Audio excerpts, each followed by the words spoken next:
কথাগুলো বলেই রাহাত চলে গেছিল। প্রিয়া চাইলেও কিছু বলতে পারেনি। কি বলবে, আসলেই তো সে অন্যায় করেছে। সায়ানকে ঠকিয়ে রাহাতের কাছে এসেছে, যে শুধু ওর শরীরটাকে ভালোবাসতো। আজ প্রিয়ার সব শেষ। না আছে সায়ানের কাছে ফেরার উপায়, না আছে সমাজে মুখ দেখানোর উপায়। প্রিয়া হাসপাতাল থেকে বেরিয়ে রাস্তার ধারের পার্কে বসে কাঁদছে আর এসব ভাবছে। রাতে সুব্রতা শিশিরের রুমে আসলো। শিশির তখন ফাইল নিয়ে বিজি ছিল। সুব্রতা কফি নিয়ে আসছে শিশিরের জন্য। আপনার কফি। শিশির ফাইল থেকে চোখ সরিয়ে সামনে তাকিয়ে সুব্রতাকে দেখে অবাক হলো। আপনি মহুয়া কই? মহুয়া আপু নেই, উনি এক বান্ধবীর বাসায় আজকে থাকবেন, তাই আন্টি আমাকে দিয়ে পাঠালেন এটা। ও আচ্ছা, আপনি কফি টেবিলে রেখে যেতে পারেন।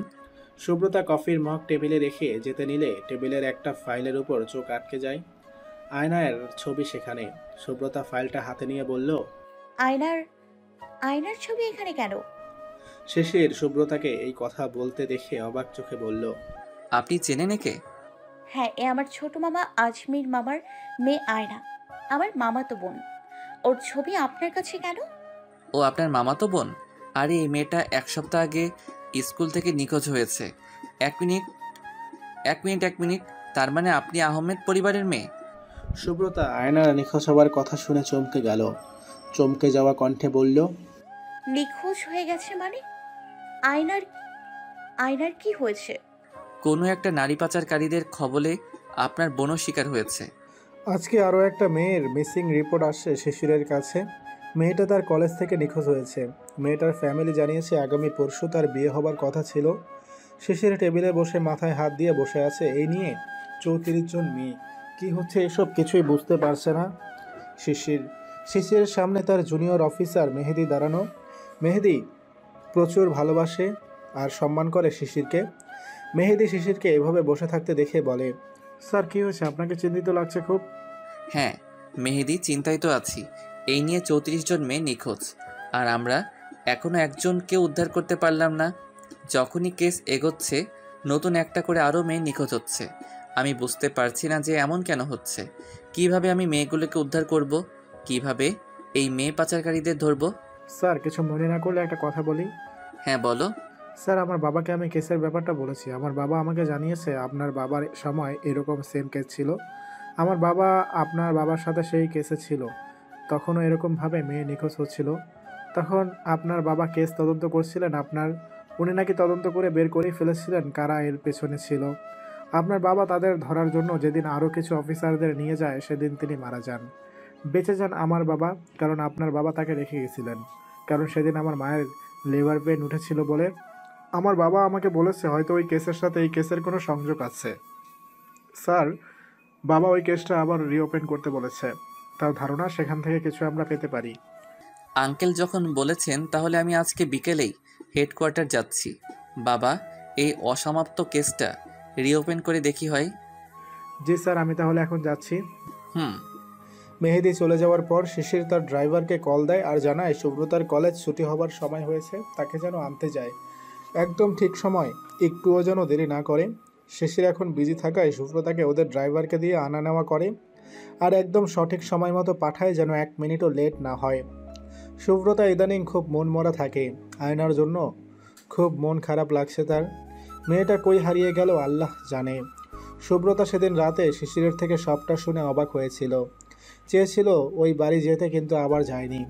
সুব্রতা কলেজ করে বাসায় আসলো। এখন সে সাবিনার সাথে রান্নায় অনেক হেল্প করে। সাবিনার সুব্রতাকে অনেক পছন্দ হয়েছে।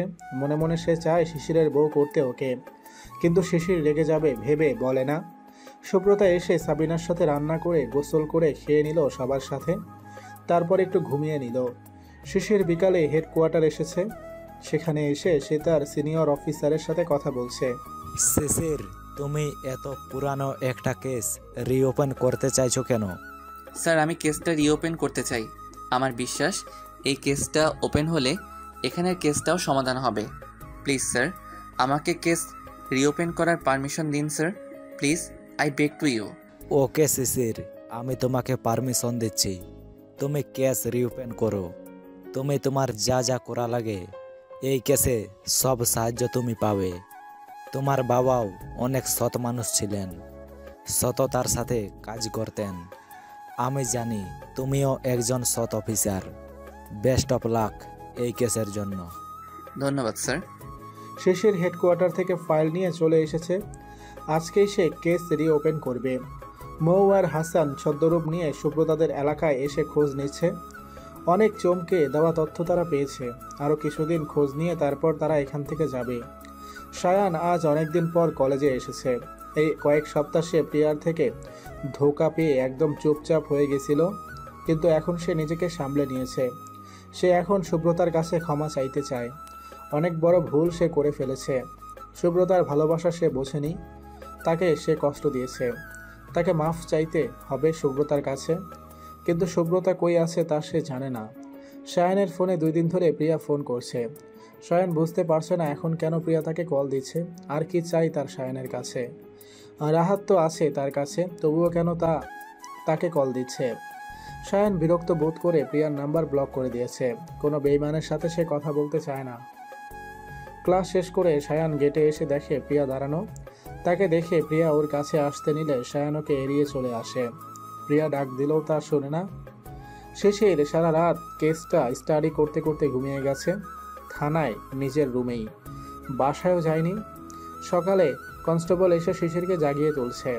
শিশির ফাইল নিয়ে বাসায় আসে, ফ্রেশ হয়ে খেয়ে নেয়, তারপর একটা ঘুম দেয়।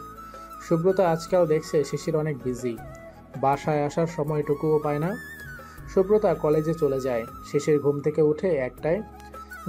উঠে ফ্রেশ হয়, তারপর রেডি হয়ে বেরিয়ে যায় থানার যাওয়ার উদ্দেশ্যে। ইদানিং দেখা হচ্ছে না তার সাথে সুব্রতার। শিশির চাইলেও দেখা করতে পারছে না, সময় পাচ্ছে না সে। শিশির থানায় সে আবার ফাইলগুলো নিয়ে বসে। এদিকে একটা গোডাউনে মেয়েদের বেঁধে রাখা হয়েছে।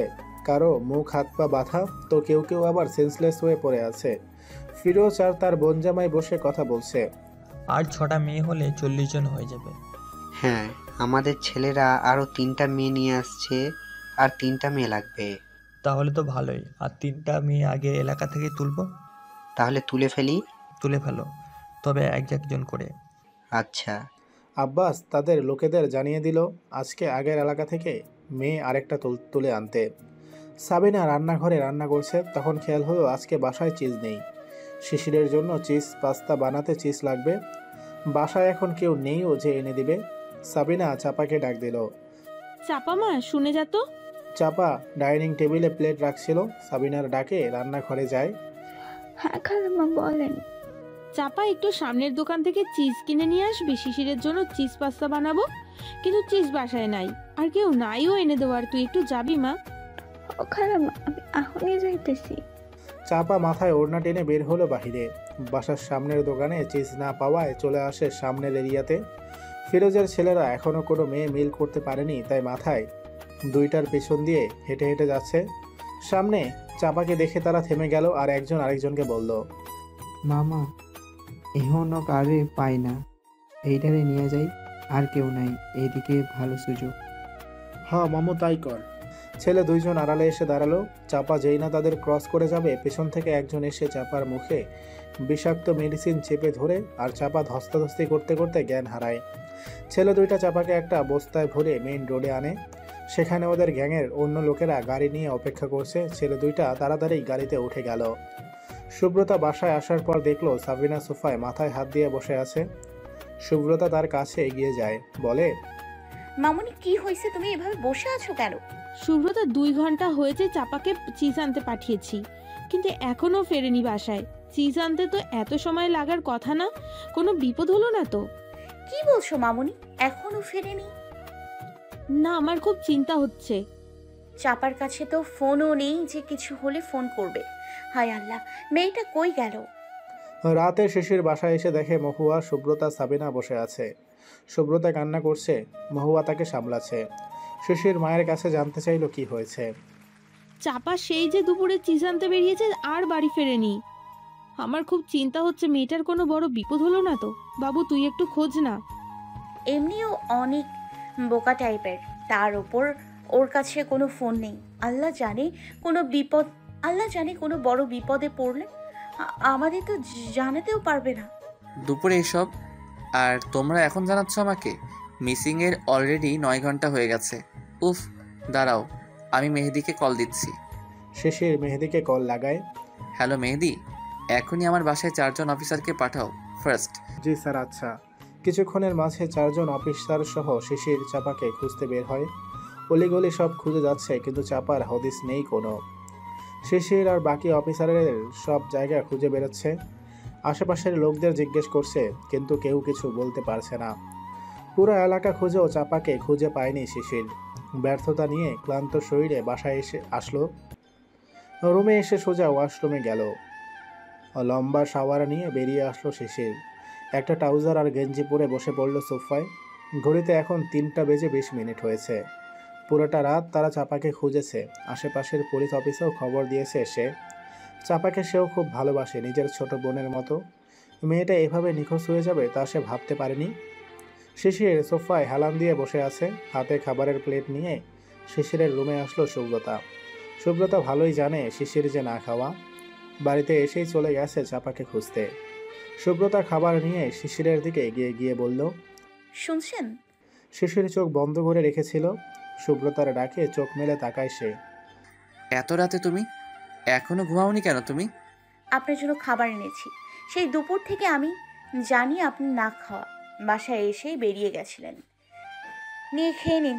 নিজে যদি সুস্থ না থাকেন তাহলে অন্য সবাইকে কিভাবে ভালো রাখবেন? সুব্রতা শিশিরের সামনে খাবারগুলো রাখলো। শিশিরের পেটেও ক্ষুধা থাকার কারণে সেও চুপচাপ খেয়ে নিল। সুব্রতা পাশের সোফায় বসে শিশিরের খাওয়া দেখছে। খাওয়া শেষে সুব্রতা সব প্লেট নিয়ে চলে যেতে নিলে শিশির বলে, মা, মহুয়া, তুমি খেয়েছো? মামুনিকে কিছুটা খাইয়ে মেডিসিন খাইয়ে ঘুম পাড়িয়ে দিয়েছি। মহুয়াবু খেয়ে এসেছিল বান্ধবীদের সাথে, তাই আর খাইনি। আর তুমি? ভালো লাগছে না। জানেন, আমাকে যেদিন আমার মামি না খাইয়ে রেখেছিল সেদিন এই চাপা ওর ভাগের খাবারটা আমাকে খেতে দিয়েছিল। আজকে মেয়েটা দুপুর থেকে নিখোঁজ। এখনো তার কোনো খোঁজ আমরা পাইনি। জানিও না আদৌ ভালো আছে কিনা। আই এম সরি, আমি সব জায়গায় খুঁজেছি ওকে। আমাদের অফিসাররা খুঁজে চলেছে ওকে। আই প্রমিস, আমি চাপাকে সুস্থভাবে তোমার কাছে নিয়ে আসবো। সত্যি আপনি চাপাকে নিয়ে আসবেন? হ্যাঁ, এখন যাও, কিছু খেয়ে নাও, তারপর ঘুমিয়ে যাও। ঠিক আছে। সুব্রতা চলে যাওয়ার পর শিশির পুনরায় আবার সোফায় বসে বলতে লাগলো, তোমার চোখেতে দেখেছি মায়াবী নেশা, মনেতে জেগেছে তাই ভালোবাসার আশা। কি নজরে তাকিয়েছিলে, হয়েছি দিশেহারা। স্বপ্ন জুড়ে তুমি এখন মনের রাজ্যে নীলকন্যা। দিন নেই রাত নেই, তোমার ভাবনায় ঘুম নেই। হয়েছে গেল ভালোবাসা জীবনের নেশা। এইটাই যেন এখন জীবনে বেঁচে থাকার শেষ আশা। একবার এই কেস আমি সমাধান করে নেই, তারপর তোমাকে আমি আমার মনের কথা জানাবো। Yes, I feel in love for you. জানি না কিভাবে আমার মনে তুমি এভাবে জায়গা করে নিলে, তোমাকে কিভাবে আমি এত ভালোবেসে ফেলেছি। শুধু জানি আমি তোমাকে ভালোবাসি। কলেজের ক্যান্টিনে বসে আছে সায়ান। বন্ধুদের সাথে আড্ডা দিচ্ছে সে। এখন আর প্রিয়ার জন্য কোনো মন খারাপ নেই তার। সায়ান রাফির সাথে কথা বলছিল, তখন সেখানে প্রিয়া এসে হাজির হলো। প্রিয়াকে দেখেও সায়ান না দেখার ভান করে। এবারও চলে যেতে নিলে প্রিয়া সায়ানের হাত ধরে ফেলে। সায়ান তাতে রেগে যায়, প্রিয়ার দিকে ঘুরে ওর গালে লাগিয়ে দেয় এক থাপ্পড়। হাউ ডেয়ার ইউ, আমাকে টাচ করার সাহস পেলে কই? প্রিয়া চোখ মুছতে মুছতে বলে, তুমি আমাকে মারো, সমস্যা নাই, কিন্তু একবার আমার কথাটা শোনো। বেশি না, 5 মিনিট আমাকে দাও প্লিজ সায়ন। কেন, তোমার ধনী বয়ফ্রেন্ড রাহাত কই? ওই যে আমার কাছে 5 মিনিট চাইতে আসছো। রাহাত আমাকে ছেড়ে চলে গেছে। ও আই সি, এই জন্যই তুমি আমার কাছে এসেছো। তো তোমার ধনী বয়ফ্রেন্ড তোমাকে ছাড়লো কেন? অন্য মেয়ে পেয়ে তোমাকে ছেড়ে দিয়েছে, তাই তো? রাহাত শুধু আমাকে না, আমার শরীরটাকে ভালোবাসে। আমাকে ইউজ করে এখন আমাকে ছেড়ে দিয়েছে। আমি প্রেগনেন্ট শুনে আমাকে অনেক অপমান করে বাচ্চা নষ্ট করতে বলে চলে গেছে। ওহ, দেখলো তো প্রিয়া, যার জন্য তুমি আমাকে ঠকালে সে তোমাকে ছেড়ে চলে গেল। আমি প্রিয়া তোমার সাথে কোনোদিন কিছু করার জন্য জোর করিনি, আর তুমি রাহাতের বেড পর্যন্ত চলে গেলে, আর এখন তার বাচ্চা পেটে নিয়ে ঘুরছো। এখন রাহাত তোমাকে ছেড়ে দেওয়ায় তুমি আমার কাছে এসেছো এই আশায়, তাই তো? যেন আমি বাচ্চাটাকে নিজের পরিচয় দিই। কিন্তু তোমার ধারণা একদম ভুল। আমি বাচ্চাকে তো দূরে, তোমাকে আমার জীবনে আনবো না। তোমার মতো লোভী মেয়েদের সাথে এমনটাই হয়। তোমরা শুধু টাকা চেনো, ভালোবাসা বলতে তোমাদের মাঝে কিচ্ছু নেই। আর আমি তো তোমাদের মতো তোমার অন্ধ ভালোবাসাকে বিশ্বাস করে আমার আসল ভালোবাসার মানুষটাকে হারালাম। যাই হোক, তোমাকে যেন আমি আর আমার আশেপাশে না দেখি। আমি এখন শুধু তোমাকে ঘৃণা করি। আমার মনে তোমার জন্য কোনো ভালোবাসা নেই। তুমি এখন আসতে পারো। সায়ান প্রিয়ার হাত থেকে হাত ছাড়িয়ে রাফির সাথে হাঁটা দিল, আর প্রিয়া সেখানেই দাঁড়িয়ে কাঁদতে লাগলো। সে সায়ানের কাছে ক্ষমা চাইতে এসেছিল। সে তো বাচ্চাটাকে নষ্ট করে ফেলেছে। এখন তাকে তার বাবা মা বিয়ে দিয়ে দিচ্ছে এক অন্য জায়গায়। তবুও শেষবারের মতো বেহায়ার মতো এসেছে সে সায়ানের কাছে। জানতো সায়ান তাকে এইভাবেই অপমান করবে, কিন্তু তবুও খুব কষ্ট লাগছে তার। একটা বন্ধ রুমের ভেতর আটকে রাখা হয়েছে চাপাকে। চাপার হাত পা দুটোই বাঁধা। চাপা কাল থেকে সেন্সলেস হয়ে পড়ে আছে। অনেক ভারী ডোজের ড্রাগ তাদের শরীরে দেওয়া হয়েছে। প্রত্যেকটা মেয়েকে আনার পরেই এভাবে নেশাগুলো শরীরে ঢুকানো হয়। বাহিরে দাঁড়িয়ে কথা বলছে ফিরোজ। তাহলে 40টা মেয়ে রেডি? হ্যাঁ, তাহলে এদের পাঠাবো কবে? পরশু শুক্রবার, পরশু দিন পাঠাবো। ঠিক আছে। আর শোন, কাজটা রাতেই করতে হবে। পুলিশ চারিপাশে পাহারা দিচ্ছে, রাতের দিকেই কাজ করতে হবে। ঠিক আছে। শিশির সকালে এসে লেগে পড়েছে কাজে। শিশির সব অফিসারদের একত্র হতে বলল। আগামী শুক্রবার আমাদের খুব গুরুত্বপূর্ণ একটা মিশন আছে। 40টা মেয়ে একসাথে পাচার হবে শুনেছি। আমাদের মেয়েগুলোকে উদ্ধার করতেই হবে যে কোনো মূল্যে। স্যার, আপনি কি জানতে পেরেছেন কারা আছে এসবের পেছনে? ধরে নাও তেমনই কিছু। আমাদের যেভাবেই হোক সবগুলো মেয়েকে উদ্ধার করে আনতে হবে অ্যাট অ্যানি কস্ট। সো সবাই বি প্রিপেয়ার। ওকে। সবাই চলে যাওয়ার পর শিশির মৌকে কল লাগায়। জি স্যার। যা বলেছিলাম সব হয়েছে? জি স্যার, আমরা তাকে একদম চোখে চোখে রেখেছি, পালানোর কোনো সুযোগ নেই। ওকে, আগামী শুক্রবার রেডি থাকবেন। আর হ্যাঁ, অবশ্যই সাবধানে কাজ করবেন। জি আচ্ছা স্যার। শুক্রবার রাতে প্রত্যেকটা মেয়েকে অজ্ঞান অবস্থায় গাড়িতে তোলা হচ্ছে। 40টা মেয়েকে জাহাজে করে পাচার করা হবে দুবাই। সেখানে আর দল আছে, তারা মেয়েগুলোকে নেবে। ফিরোজ বসে বসে সিগারেট টানছে। তখন তার ফোন বেজে উঠল। ফিরোজ ফোন রিসিভ করতে আজমির কান্না কণ্ঠে বলল, ফিরোজ ভাই, আমার মেয়েটারে ছেড়ে দেন ভাই। আমার মাত্র একটা মেয়ে। আমার মেয়েটাকে পাচার করেন না, দয়া করেন ভাই। দেখ ভাই, তোকে তো বলছি, তো 50 লক্ষ টাকা আমার দে আর মাইয়া নিয়ে যা। ফিরোজ ভাই, আমি এত টাকা কই পামু? আমার কাছে এত টাকা নাই। দয়া করেন ভাই, আমার মেয়েটাকে ছেড়ে দেন। দেখ আজমির, তুই জানোস এইসব ধান্দায় মা বোন বলতে কিছু নাই। তোর মনে নাই আমার বউরে তো বেইচ্ছা দিছিলাম, এখন আবার কত বিয়ে করছি। আর তোর মাইয়া একটা হইলেও পোলা তো আছে একটা, তাহলে সমস্যা কি? দেখ ভাই, কোথায় ক্যাচাল করিস না। 1 ঘন্টা পর সব মাইয়া জাহাজে পাঠাবো। এখন রাহি ফোন। ফিরোজ কল কেটে আবার সিগারেট টানতে লাগলো। আজমির কান্নায় ভেঙে পড়ছেন। আর কোনো উপায় নেই মেয়েটাকে বাঁচানোর। সব মেয়ে ট্রাকে ওঠানো শেষ। এবার জাহাজে যেখানে আছে সেখানে যাওয়ার জন্য বের হয়ে যাচ্ছে সবাই। প্রত্যেকটা গাড়িতে 5 জন করে লোক দেওয়া হয়েছে। একে একে প্রত্যেকটা ট্রাক বের হয়ে গেল। 1 মাস 4 দিন পর শিশিরদের বাড়ি এখন আর আগের মতো নেই। বাড়ির সেই হাসি খুশি প্রাণবন্ততা নেই। একদম নিশ্চুপ হয়ে গেছে ওদের বাড়ি। বাড়ির আসল প্রাণটাই যে নেই। প্রাণভোমরা ছাড়া প্রাণহীন হয়ে আছে বাড়িটা। খাবার টেবিলে নাস্তা দিচ্ছে চাপা। জানে যে কেউ খাবে না নাস্তা, তবুও সে দিচ্ছে নাস্তা। চাপা নাস্তা সাজাতে সাজাতে দেখে মহুয়া নিচে আসে। মহুয়া চলে যেতে নিলে চাপা মহুয়াকে ডেকে বলে, আফা, কিছু খাইয়া যান। না রে, ক্ষুধা নেই, তুই মাকে খাইয়ে মেডিসিন দিস। মহুয়া কথাটুকু বলে চলে গেল। চাপা একটা ছোট শ্বাস ফেলে স্যুপ হাতে সাবিনার রুমে গেল। সাবিনা রুমের খাটে হেলান দিয়ে বসা। চাপা স্যুপ এনে তাকে খাইয়ে দিয়ে মেডিসিন দিয়ে চলে আসতে নিলে সাবিনা বলে, শুভ্রতা, মহুয়া আজকেও খেয়ে যায়নি? না আম্মা, খাই নাই। আর কত এইভাবে চলবে? আচ্ছা যা তুই। চাপা চলে যেতেই সাবিনা হু হু করে কেঁদে দেয় আর বলে, আল্লাহ, এ কোন পাপের সাথে তুমি আমায় দিলে? প্রথমে আমার স্বামীকে নিয়ে গেলে, যখন স্বামী চলে গেল ভাবলাম ছেলে মেয়ে দুটোকে নিয়ে বেঁচে থাকবো, কিন্তু এ কি করলে তুমি আল্লাহ আমার সাথে? শিশিরকেও নিয়ে গেলে তুমি আল্লাহ।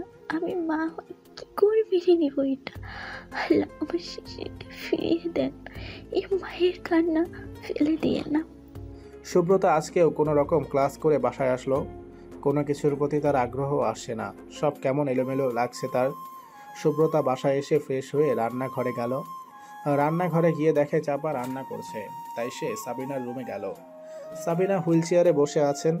সুব্রতা গিয়ে তার সামনে হাঁটু গেড়ে বসে কোলে মাথা রাখলো।